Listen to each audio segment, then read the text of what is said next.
on woods and trees. I'm not talking here about the wood in our garden and the oaks and ashes and other trees there. I'm talking about the metaphor that says he couldn't see the wood for the trees, which also should be reversed. He couldn't see the trees for the wood. This refers to the fact that many people enter knowledge and get not exactly trapped but lost within the minutiae.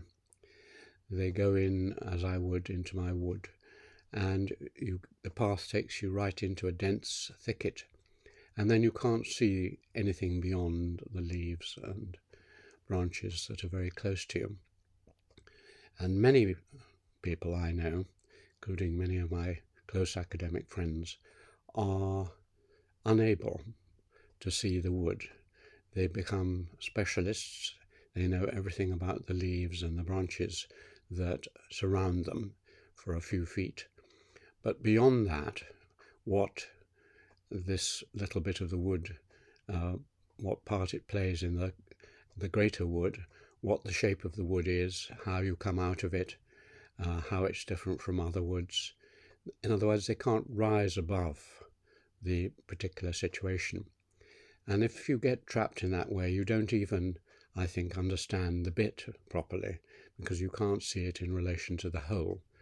And so I was educated like that in a fairly narrow way, but gradually, by traveling around the world, studying other civilizations, taking long time surveys of my own civilization, I've begun to see something of the wood as well as the trees, and I can see myself and my culture and England in a relation to the whole wood of humankind.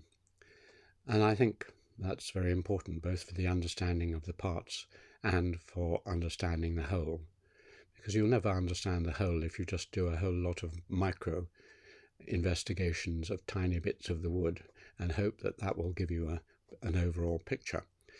The other danger, of course, is equally the case that some people I know very soon abandon any detailed knowledge of any particular thing, and they become very general, and they look down on the whole of humankind, and they make remarks or write books about mankind from the beginning to the end.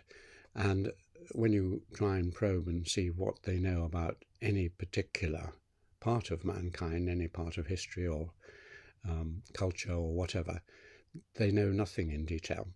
So that is equally dangerous.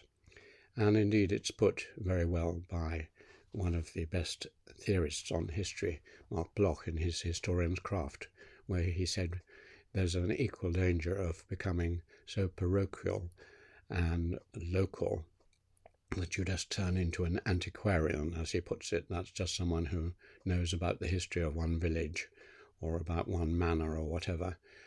On the other hand, he says you can rise to a level of generality and banality that means that you can vaporize about the world, but you know nothing in detail. And so I found through my life that I had to try, and it's an effort, to preserve a tension between the general and the particular. Move up, see everything, then move down and look at one village, even one person.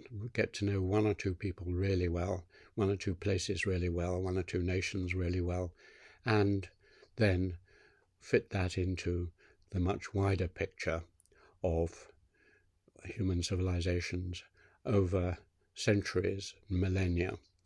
And that's what an anthropologist tries to do, both study particular places and do field work there, but also generalize and try and understand what human beings are in their totality.